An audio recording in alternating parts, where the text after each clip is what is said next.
kita akan membahas tiga materi. Monggo, Ben. Benar, iya. Materi yang pertama itu adalah tentang pengapuran lutut. Kita bicara soal sakit lutut itu banyak ya. Ada osteoporosis, ada osteoartritis, ada artritis atau penggelindut. Tapi khusus kali ini kita angkat satu tema, yaitu osteoporosis. Lalu yang kedua, kita angkat tentang HNP alias kecetit. Nanti kita bahas apa sih HNP itu. Lalu yang ketiga kita bahas tentang para sahabat tenar ya. Nanti juga ada narasumber yang terpercaya, yaitu dari ahli medis, yaitu Dr. Iwan Lestantono Sukaryo. Saya boleh mohon untuk sedikit menyapa. Ini semuanya dari Surabaya. Yang paling jauh dari mana? Siapa dari Kediri? Oh iya benar, dari Madura. Kita kasih tepuk tangan dulu ya. Kenjeran. Kayaknya gini deh Kak Master, kakinya begini sedikit sudah masuk. Iya. Lu Mas Dedi itu dari Sulawesi Dari mana itu. Bunda? itu Oke, nggak itu Wadung Ngasri. Iya. Jadi seperti biasa sambutan dari ketua panitia kepada Pak Nanang Sutrisno, monggo dipersilahkan. Assalamualaikum warahmatullahi wabarakatuh. Salam sejahtera untuk kita semua. Om Swastiastu, Namo Buddhaya, salam kebajikan, Rahayu. Bapak Ibu yang saya hormati, terutama Ketua Umum Tenar, Sekretaris Jenderal, juga para penasehat Tenar, para anggota semua. Berbahagia sekali kita saat ini berkumpul di sini dalam momentum Ramadan, bahwa kita masih bisa berkegiatan, yaitu berbagi ilmu, berbagi silaturahmi dengan para sahabat semua, bahwa sesuai dengan program dari pemerintah, utamanya pemerintah Kota Surabaya, yaitu menggelorakan wisata kesehatan. Jadi Surabaya menjadi tujuan dari wisata kesehatan. Karena itu kita akan membantu pemerintah untuk menyehatkan masyarakat dan memasyarakatkan kesehatan. Terima kasih atas perhatiannya. Saya sampaikan utamanya kepada penasehat Abah Rauf dan yang lain-lain. Waalaikumsalam warahmatullahi wabarakatuh. Terima kasih kepada Pak Nanang untuk sambutannya. Berikutnya adalah sambutan dari Ketua Umum Tenar kepada Pak Hari Mardianto untuk memberikan sambutan kepada kita. Assalamualaikum warahmatullahi wabarakatuh. Alhamdulillah, dari hari ke hari semangat Tenar semakin maju. Alhamdulillah, saya mengucapkan terima kasih kepada para pejuang-pejuang Tenar, yang mana hampir tiap seminggu atau satu bulan narapi orang-orang dengan susah payah. Semoga amal saudara semua dapat pahala ganjaran oleh Allah Subhanahu wa Ta'ala. Singkat saja, Assalamualaikum warahmatullahi wabarakatuh. Oke, kita sudah ada di tengah kita tiga orang yang luar biasa ini, Pak Dr. Arif, Abah Nurhadi, Abah Mustar. Untuk sesi sekarang kita akan membahas tentang HNP tadi, hernia neuropulpolus ya. Nanti diterangkan sama Pak Dr. Arif. Seperti apa HNP itu? Kemungkinan besar kita sama-sama tahu, tapi secara teori, secara mungkin penjelasan secara umum nanti akan dijelaskan sama Dr. Arif secara medis itu seperti apa, sehingga kita terapis nggak ngawur dalam menyampaikan HNP itu seperti apa. Nah, kemudian Abah Nurhadi dan Abah Mustar ini sebagai praktisi penyakit tradisional akan menjelaskan bagaimana selama ini beliau-beliau ini ketika menangani pasien HNP itu seperti apa, sehingga kita bisa belajar dari sesi ini. Selanjutnya nanti akan ada penanganan pasien. Di sini Bu Khalifa nanti akan diterapi oleh beliau-beliau di sini sesuai dengan kondisinya. Oke, di sini monggo Pak Dokter Arif bisa menjelaskan tentang HNP secara medisnya. Nggih, monggo Pak. Terima kasih atas waktunya. Di sini langsung aja nggih. Saya akan menerangkan apa yang dimaksud dengan HNP. HNP itu berarti di situ ada 2 organ yang terjadi masalah. Yaitu apa? Yaitu yang pertama disebut dengan anulus. Anulus itu adalah sebuah cincin. Ya nggak? Kalau kita kata dia. Jadi misal kita ibaratkan ini tulang ya. Ya, tulang punggung. Nah, tulang punggung kan begini. Oke. Jadi tulang punggung kan begini, tulang punggung ini aja. Kita main tulang punggung. Nah, di dalam tulang punggung ini kan ada ros-ros ya. Ya, ros-ros ini. Nah, di tengah ros-ros ini itu ada yang disebut dengan bantalan sendi. Nah, fungsi bantalan sendi untuk apa sih? Yaitu melindungi jaras spinalis, yaitu saraf-saraf yang ada di tulang belakang. Karena bila kita tarik garis besar bahwa tulang belakang ini ibarat jalan tol. Jalan tol yang bermuaranya di otak. Mengapa kok ada orang habis kecentit jatuh kemudian kakinya nggak bisa berjalan? Kan ada, itu namanya HNP akut. Jadi HNP yang mendadak. Biasanya karena kesalahan kita mengangkat salah posisi. Kemudian yang kedua, mungkin karena kita trauma, kita jatuh. Itu HNP secara akut, langsung mendadak. Nah, ibarat kalau kita bayangkan, jalur tulang belakang ini adalah merupakan jalan tol. Nah, situ kan ada percabangan saraf. Karena di dalam jalur tulang belakang kita itu ada 31 pasang. Yang mana 31 pasang ini memiliki jalur sendiri-sendiri. Nah, tergantung nanti kita terjadinya kecentitnya di mana. Ini saya garis besar dulu ya. Nanti kita secara detail. Nah, jadi secara garis besar terjadinya HNP berarti jalur saraf yang dari jalan tol menuju ke cabang-cabang jalan yang ada 31 cabang itu, 31 pasang cabang. Nah, ini terjadi masalah. Mungkin erosi, jeglong. Nah, kalau jalan itu nanti jeglong, misal pas kebetulan ada gote, jatuh, kan nggak bisa jalan. Nah, ini makanya HNP bisa terjadi lumpuh. Terus apakah semua HNP itu bisa menyebabkan lumpuh? Tidak. Apakah HNP itu bisa sembuh tanpa adanya pengobatan? Bisa. Makanya di sini nanti kalau kita bisa sharing lebih jauh, kita bisa sharing tentang konsep auto healing. Auto healing itu adalah merupakan auto, berarti kan otomatis. Healing adalah proses tubuh untuk menjadi sehat kembali. Nah, ini nanti kita bahas sedikit tentang jaras spinalis di 31 pasang. Jadi di sini auto healing berarti auto adalah otomatis, healing pengembalian organ ke normal. Kenapa? Memang Allah sudah menciptakan kita ini makhluk yang sangat sempurna. Sangat sempurna. Sehingga tubuh manusia ini nggak gampang mati. Yang menyebabkan tubuh kita rusak itu sebetulnya diri kita sendiri.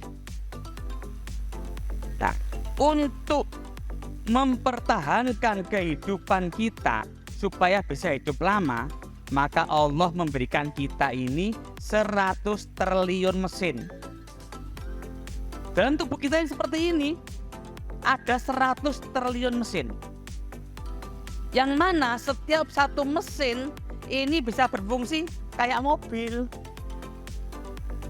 Jadi mobil itu juga asal-usulnya niru sistem mekanik tubuh kita persis. Tapi dia hanya menggunakan satu mesin. Satu mesin sudah bisa berjalan seperti itu. Apalagi kita yang sudah dikasih Allah 100 triliun mesin. Loh, mengapa kok kita bisa sakit? Nah, kan gitu kan? Kita punya 100 triliun mesin, lah kok kita bisa sakit? Jadi begini, sebetulnya jawabannya cuma simpel. Kita kembali kepada Quran surat Al-Baqarah. Makanlah kamu semua dengan halalan thayyiban. Kunci sehat itu ternyata di situ, bukan di obat. Mana kami sendiri saat ini sudah meninggalkan obat, tapi kita pakai nutrisi. Nah, di sini ini tulang kita. Nah, mengapa di sebelah bawah, ngapun saya tak berdiri kan ya sakit? Ya, mengapa sebelah bawah di punggung kita ini sistem oleh Allah dengan tulang yang kuat? Bahkan sampai dunia nyata kuat ekonomi update. Walau sekian, karena kita usia, maka bacalah tulang kita terhadap semakin out. Nah, cara melihatnya dulu berdiri. Nah, kalau orang berdiri rata-rata, kalau ini lurus ya, kayak saya ini kan lurus kan ini kan, mana kan harus begini normalnya. Berarti saya ada masalah tulang belakang. Berarti saya selesai dan hidup tulang belakang. Sorry, kita kata ya, when like ya, wah, kita terjadi. Kita akan pakainya banget. Mau naik, tak naik. Mbak Nur Hadi sebagai praktisi yang sering menggeluti pasien HNP, ini dijelaskan dulu atau sekalian pasien ditangani apa? Enaknya gimana? Langsung pasien ya. Ya monggo. Jadi yang pasien HNP Ibu Khalifah bisa di depan, jadi bisa diterangkan sambil melakukan terapi.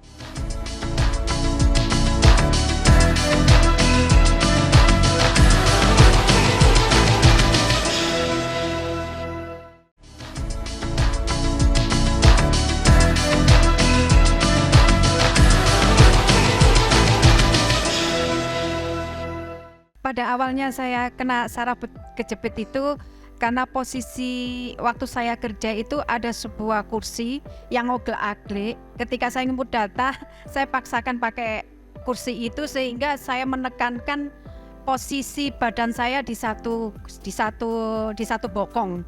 Nah, setelah itu saya kena kayak kerenyeng-kerenyeng gitu dari bokong sampai ke sini. Tapi pada waktu itu saya periksakan asam urat, kolesterol itu tidak bermasalah, aman. Akhirnya saya cari alternatif ke totok saraf. Kemudian setelah itu aktivitasnya, saya kan aktivis olahraga. Nah, intensitasnya mungkin terhadap tubuh saya itu tidak memungkinkan, tapi intensitasnya tinggi. Kemudian saya kena serangan lagi, yang mana kalau saya amati alurnya itu di tulang ekor waktu ketika saya duduk. Jadi akhirnya dampaknya itu ketika saya buat berdiri lama itu enggak bisa. Saya buat antri di Indomaret itu enggak bisa. Jadi saya mendodok gitu. Jadi saya merasakan itu keluhannya di bokong. Bokong itu kerenyang kayak kesetrum ke kaki sampai sekarang. Gitu ya, itu terus akhirnya saya berobat ke totok saraf lagi, berusaha lagi gitu. Dan saya sampai hampir putus asa mau ke dokter saraf ini, Pak. Sudah diobatkan kemana, Bu? Diobatkan kemana? Kalau saya di fisioterapi HNP, Pak. Fisioterapi bagus sekali itu. Iya, kemudian tapi karena maaf ya, Pak, karena yang serangan terakhir ini dengan obat nyeri itu nggak bisa diatasi. Akhirnya saya cari obat saraf, nyeri saraf gitu. Jadi saya bertahan dengan obat itu. Sambil saya setiap hari terapi yoga, gitu Pak. Monggo Bu, berdiri Yeah. depan dulu. Ini salah satu daripada pasien yang keluhannya sudah berapa tahun? Berdiri aja dulu, Bu. Menghadap ke belakang sana, Bu. Di sini ada keluhan karena pasien yaitu terlalu banyak duduk kerja. Terlalu banyak duduk ya, sehingga duduknya agak menyamping, sehingga daripada bantalan lumbar ini, di lumbar ini, torakal lumbar ini, sehingga terjadinya penyempitan antara lumbar antara ruas satu dengan ruas lainnya, sehingga menyebabkan di sini embryom itu sampai ke ligamen. Untuk ini, untuk penanganannya sebagai saya seorang terapis, untuk terapi yang bisa dikatakan seperti ini kecetit ya, kecetit di lumbar. Ini lumbar 1, lumbar 2, lumbar 3, lumbar 4, 5. Jadi antara lumbar 3 sampai 5 dengan sacrum di sini ada permasalahan. Nah, di sini kita coba, kita langsung kita praktekkan ya. Mudah-mudahan bisa. Karena keluhannya di sacrum ya, antara lumbar dan sacrum. Ini kita coba untuk kiropraktik. Jadi dengan penanganan kiro. Jadi mudah-mudahan dengan penanganan kiro ini, karena kasusnya sudah lama, kita coba untuk instan, pengobatan instan. Ini dilakukan terapi oleh apa Nurhati untuk pembukaan atau pengenalan untuk mencari posisi yang sakit. Nah, dari sini sudah mulai kelihatan kerenyeng-kerenyeng, sehingga diputuskan untuk yang sebelah kiri kakinya yang dibetulkan dulu.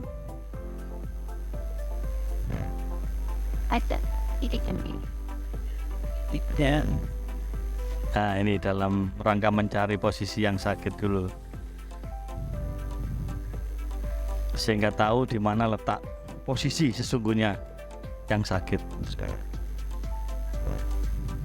Gerakan-gerakan ini jangan asal ditiru ya, harus mendapatkan penjelasan dan keterangan dari ahlinya. Dan ini sudah mulai langkah-langkah penerapian.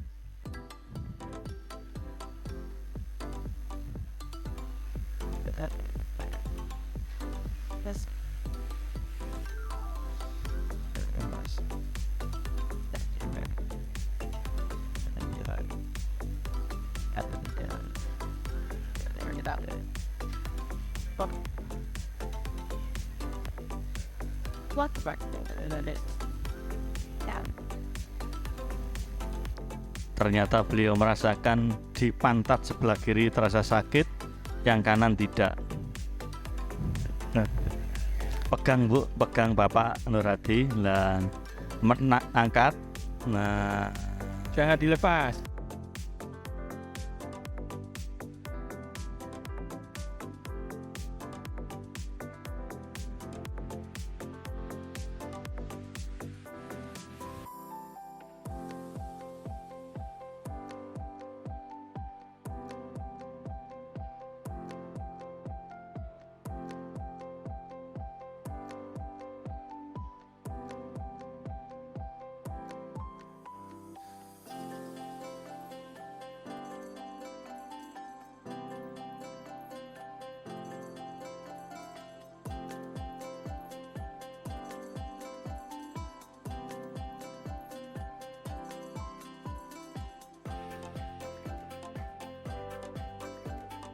Kerasa Bu? terasa Ibu?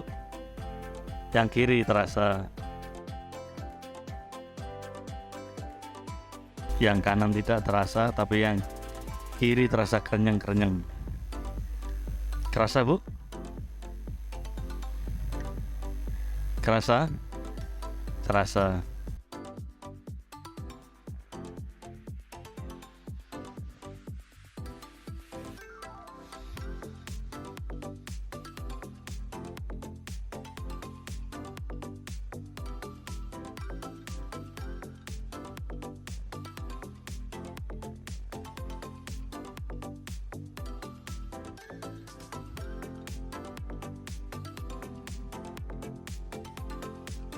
Sakit Ibu? Sudah mulai enakan? Nggak terasa sakit ya? Ya nggak suruh kerenyeng ternyata teman-teman. Alhamdulillah sudah merasakan efek dari diterapi, ibunya sudah tidak terasa kerenyeng-kerenyeng. Mudah-mudahan ya, mudah-mudahan bisa sembuh seperti sedia kala. Karena kesembuhan hanyalah milik Allah, kita hanya bisa berikhtiar saja. Sekarang dicoba lagi, terasa kerenyeng-kerenyeng. Alhamdulillah tidak sakit.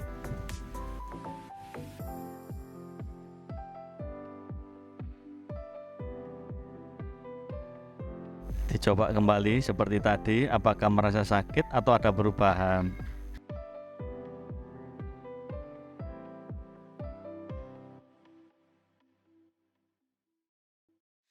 Gimana Ibu?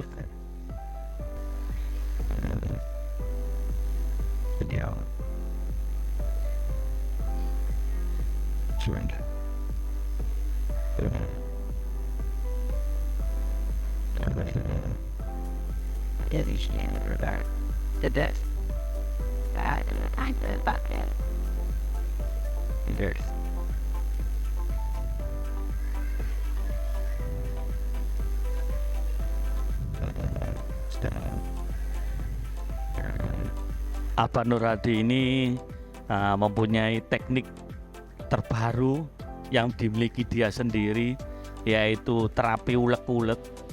Juga ada yang terbaru lagi namanya understyle terapis. Jadi untuk pembetulan tubuh. Jadi dia karena berpengalaman di bengkel sehingga dinamakan terapisnya understyle. Bagaimana Ibu? Ya alhamdulillah agak lumayan enak karena tarikannya nggak seketat sebelum-sebelumnya gitu. Ya. Selanjutnya adalah penanganan masalah pengapuran. Di sini kita akan mendatangkan narasumber-narasumber hebat.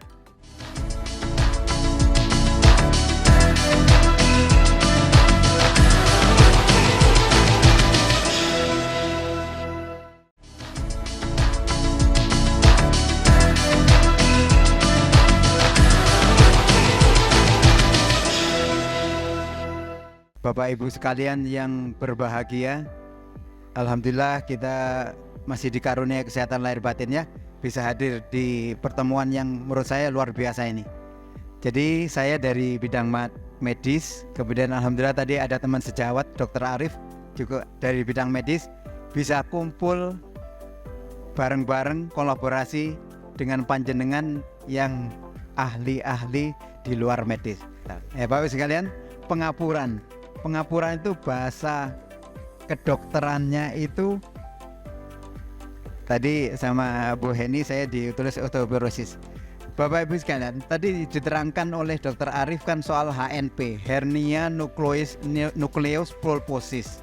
Jadi ada koyok saraf kejepit gitu ya. Nah, kalau pengapuran ini letaknya biasanya banyak di tulang-tulang yang panjang. Contoh, Bapak Ibu sekalian, ini tangan ya. Di sini ada tulang namanya humerus, ya, tangan.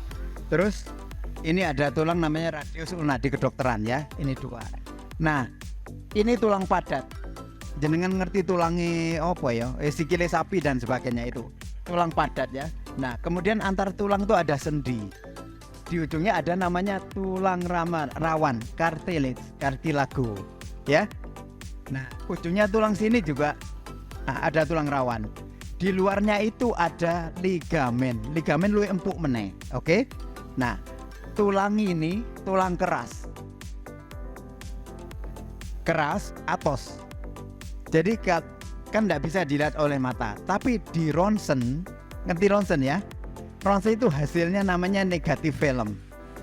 Ciri-cirinya benda sing keras warnanya putih. Kalau benda yang lebih empuk warnanya abu-abu. Nek dewe darah ireng. Oke, ya. Jadi tulang keras. Nah, jenengan pernah dengar kata-kata porosis? Osteo itu tulang, tapi porosis. Nopo? Nah, saya bilang tadi kan tulang keras yo. Dek, karena faktor U itu kalsiumnya mulai entek, tulang jerone ku rada keropos, itu namanya porosis. Oke?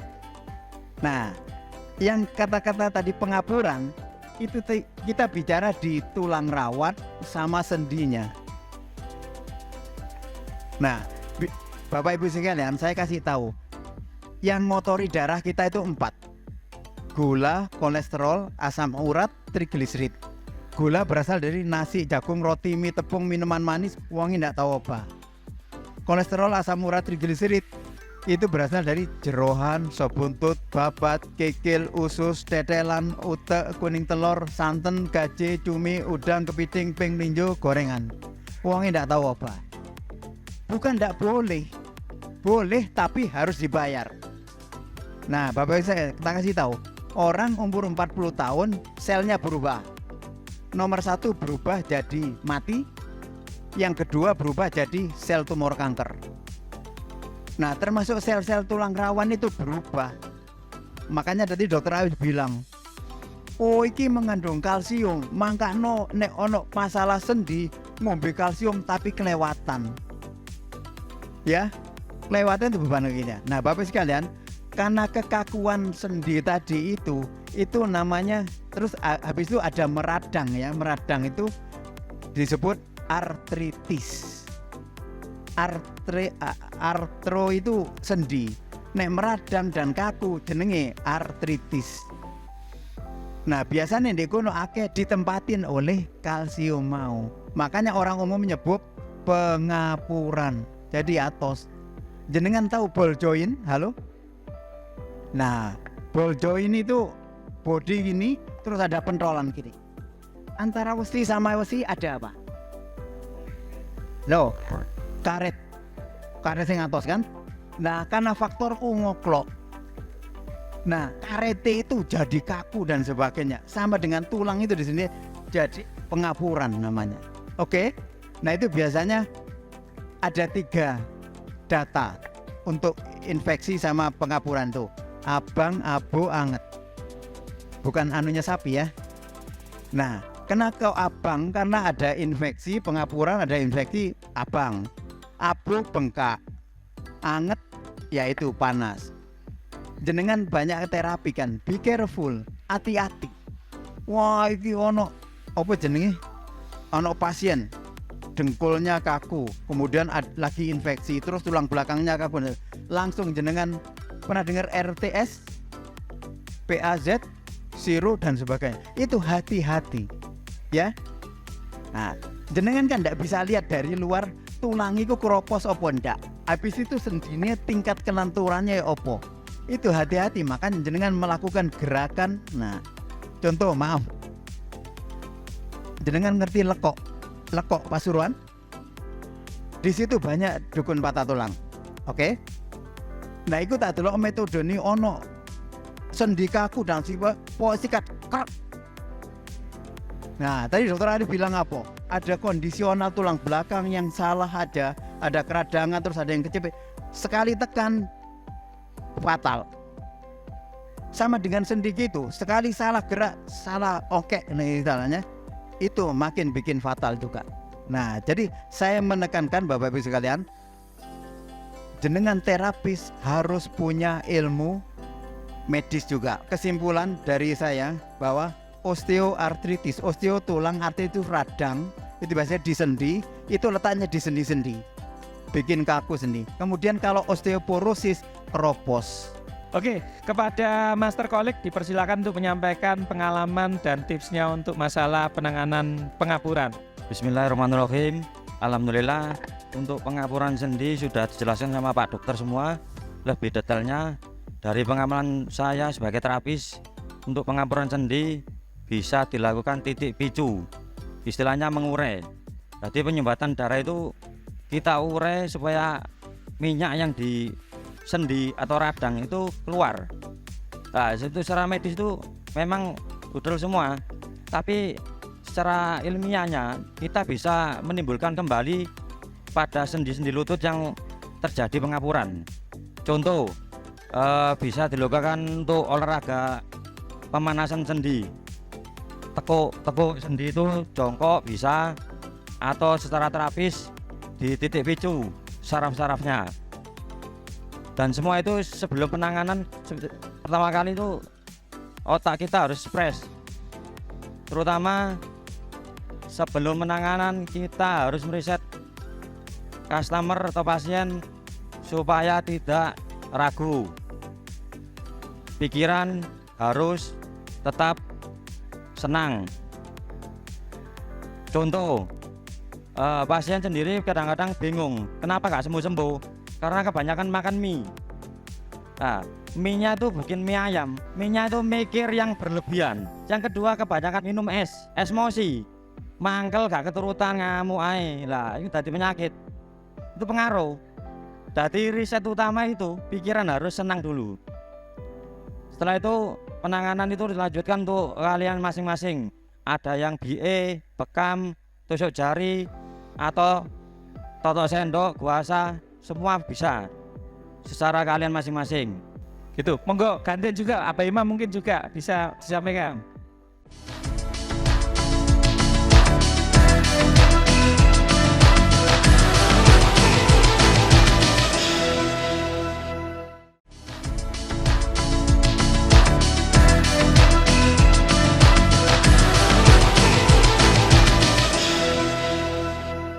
Tadi sudah dijelaskan sama Pak Dokter sama Mas Kolik. Biasanya pengapuran itu terjadi karena radang sendinya mengikis. Jadi tulang itu kan ada tulang yang putih, tulang yang bikin pelumas itu habis. Itu yang bikin persendian bunyi krek-krek ya itu mengikis sudah habis. Itu biasanya kurang kalium, kurang makan pisang. Itu biasanya. Nah, osteoartritis itu terjadi karena cedera olahraga. Ibu-ibu yang habis melahirkan usia 45 ke atas itu biasanya rawan sekali kena osteoartritis, itu pengapuran atau ya pengapuran. Itu biasanya kalau saya di terapi pakai BE itu rangsangan saraf. Jadi setiap persendian itu butuh rangsangan.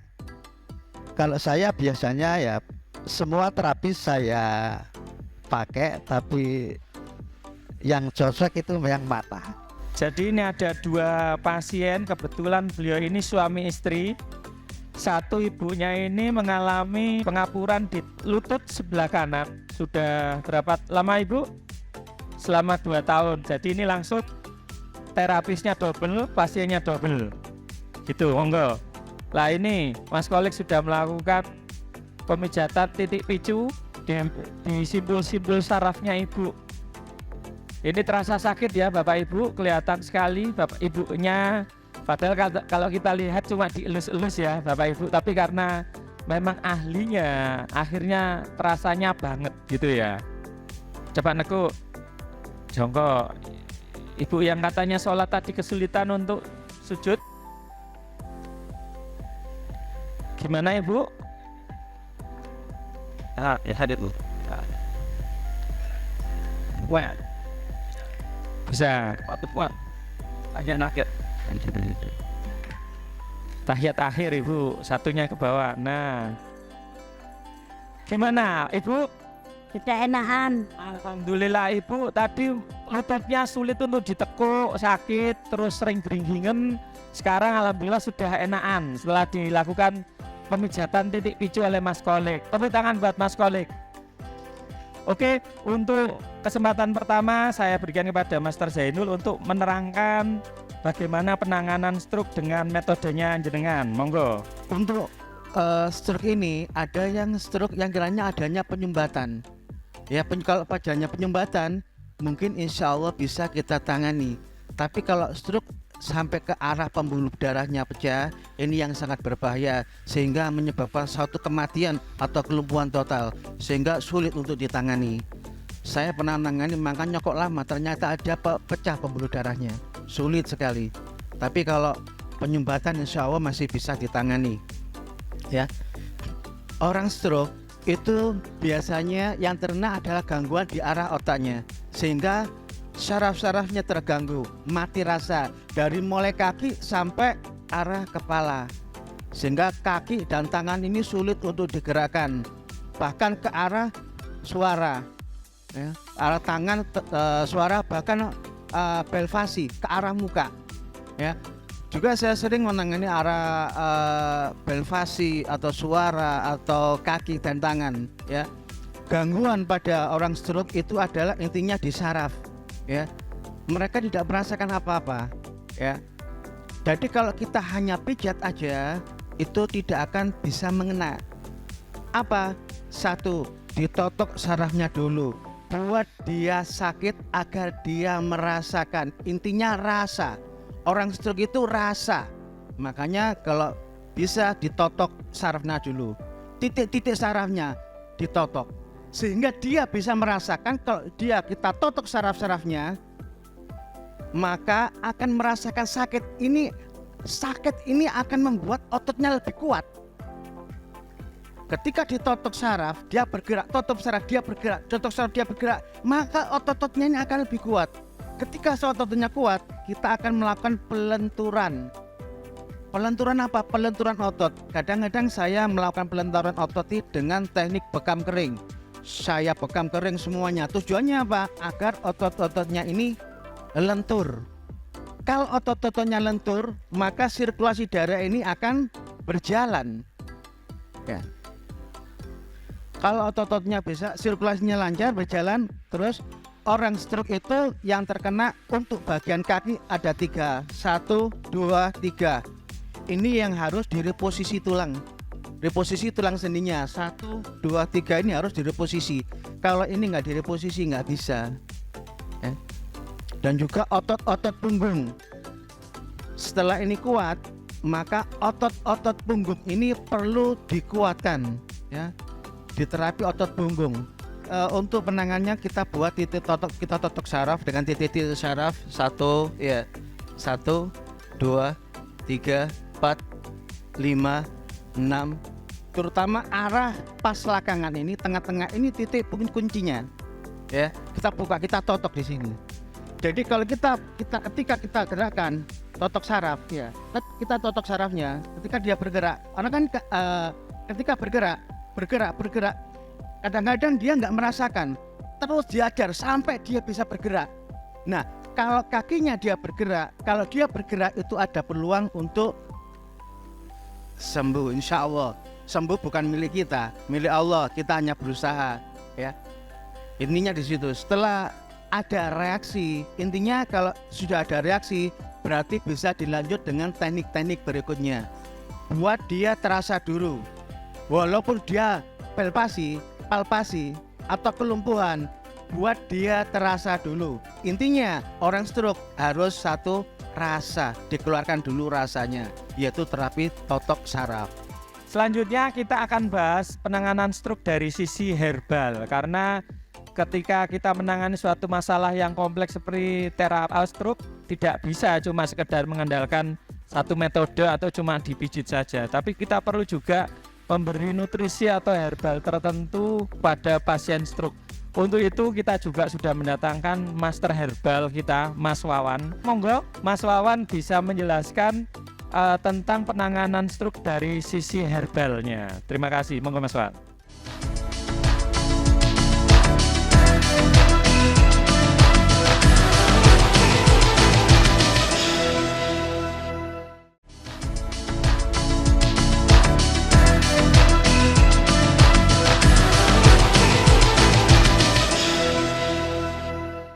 Baik Pak Wabang, terima kasih. Di sini kita bicarakan herbal yang mengenai stroke, ya. Dari sisi herbalnya kita juga harus tahu mengenai fitrah manusia itu. Kita fitrahnya sendiri dari sisi wanita itu penggerak utama otak adalah sisi kanan. Jadi tubuh yang digerakkan otomatis banyak sisi kiri. Sedangkan dari laki-laki itu otak kiri yang paling banyak bekerja secara dominan. Itu dari sisi fitrah.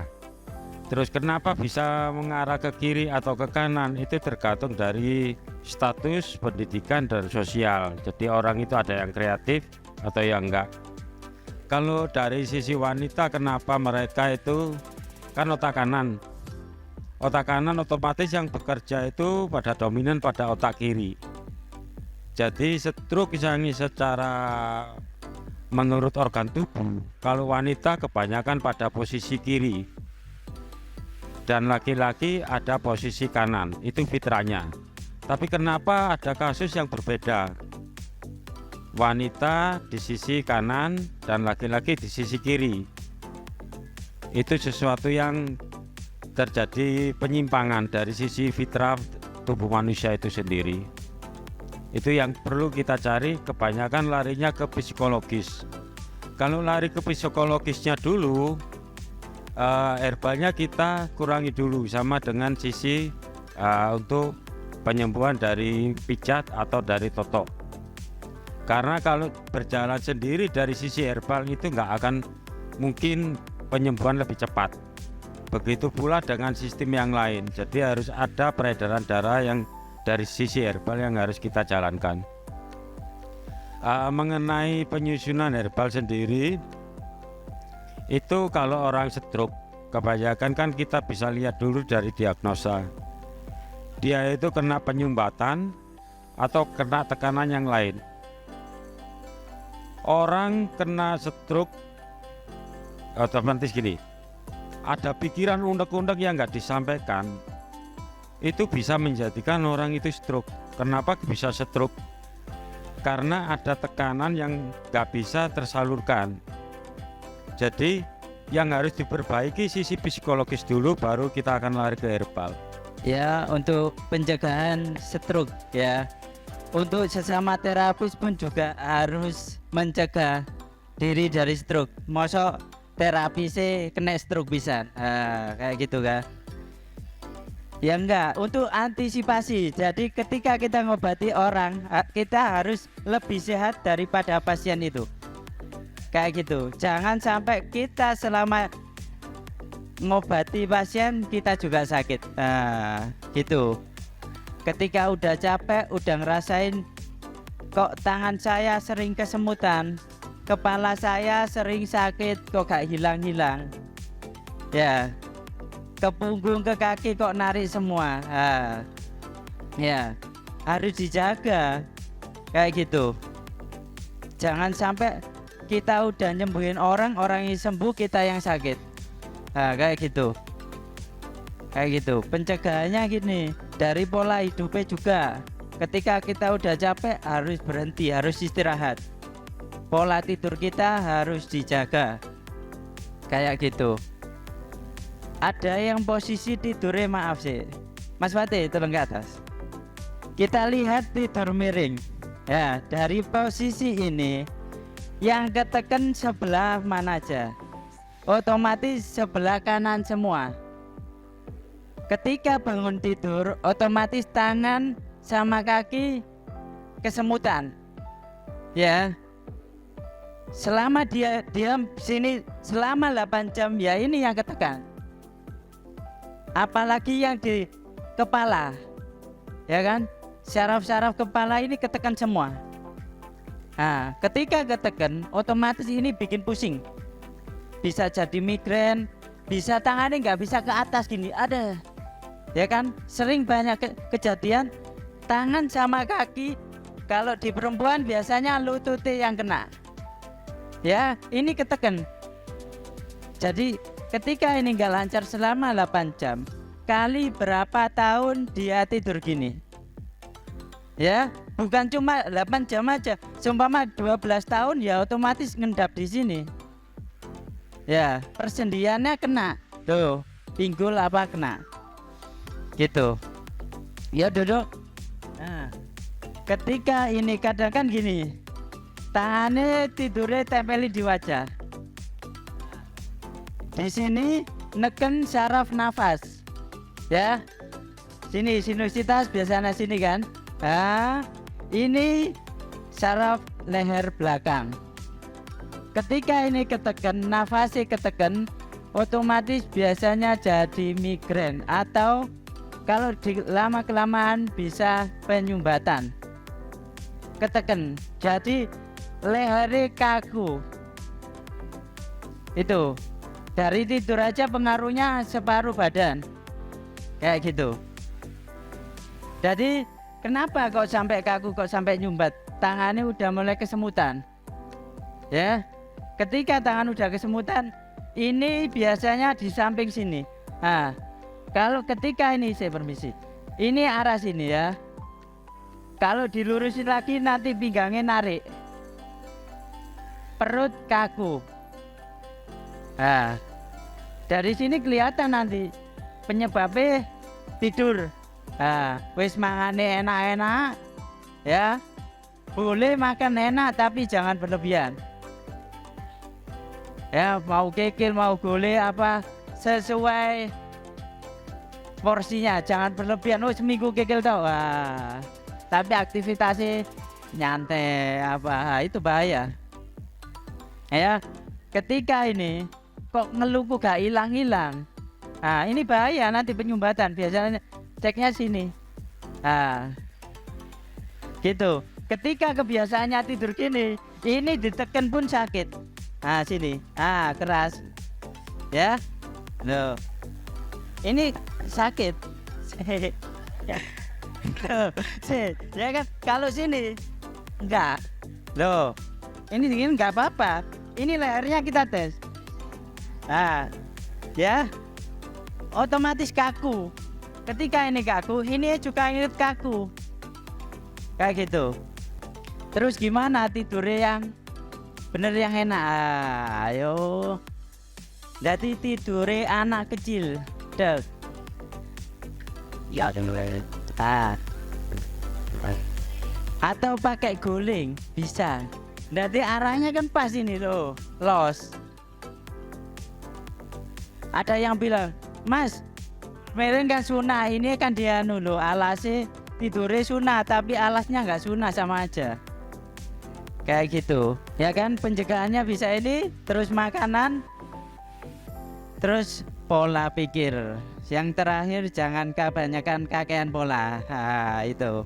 Untuk penanganan mandiri sini bisa dipegang gini, diremes. Nah, di leher samping sini pas diremes pelan-pelan. Kita akan mendengar penjelasan dulu dari Pak Dr. Rozali tentang penyakit stroke yang non medis, karena beliau sudah banyak menangani stroke yang tidak terjelaskan, yang ternyata alhamdulillah setelah ditangani beliau dengan metode guasa, pasiennya banyak mengalami perubahan. Jadi kita minta Pak Dr. Rozali untuk bercerita tentang kasus-kasus yang ditangannya selama ini. Assalamualaikum warahmatullahi wabarakatuh. Mungkin baru tahu ya teman-teman bahwa nama saya adalah Rozali Yusuf seperti yang diungkapkan tadi. Salam kenal untuk semuanya karena saya tidak banyak yang kenal dengan terapis-terapis tenar. Karena terus terang saya menekuni ini itu di 11 Januari 2023 baru. Jadi artinya saya belum berkecimpung dalam dengan teman-teman terapis. Hanya terapis tertentu yang saya tahu. Nah, pengalaman saya ketika menangani kasus-kasus stroke, itu stroke yang sudah 3 tahun lebih, 6 tahun lebih, saya hanya melihat wajahnya saya lihat dulu, kemudian baru saya analisa, ini bisa mengarah ke non medis or not, cuman itu aja.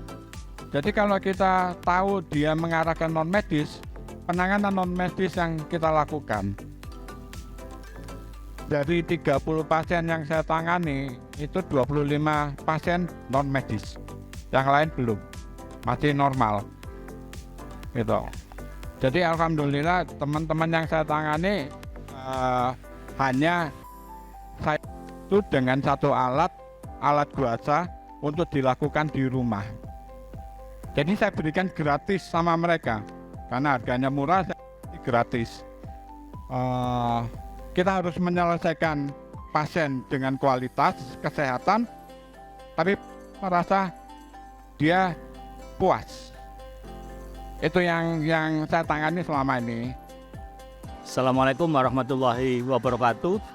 Perkenalkan, nama saya Mustaraf Fandi sebagai Sekjen Terapis Nusantara Tenar. Pada kesempatan kali ini kita mau mencoba sebuah acara yang terbarukan, yang berbeda dengan acara-acara sebelumnya, di mana sementara ini kita hanya sekedar mengadakan pelatihan, namun kali ini kita mau mencoba menampilkan para praktisi, para terapis Nusantara untuk bisa tampil ke depan dan langsung berhadapan dengan pasien. Alhamdulillah, ternyata apa yang ditampilkan, kebolehan, unjuk rasa dari para terapis Nusantara Tenar berbuah keberhasilan. Tadi beberapa pasien HNP, saraf kecetit, lutut, dan stroke ternyata mengalami perubahan yang signifikan. Dan kesembuhan hanya milik Allah, kita hanya bisa berikhtiar saja. Saya rasa terima kasih. Mudah-mudahan ke depan Tenar semakin mendunia. Salam Tenar, sehat, bahagia, sukses, berkah, mendunia.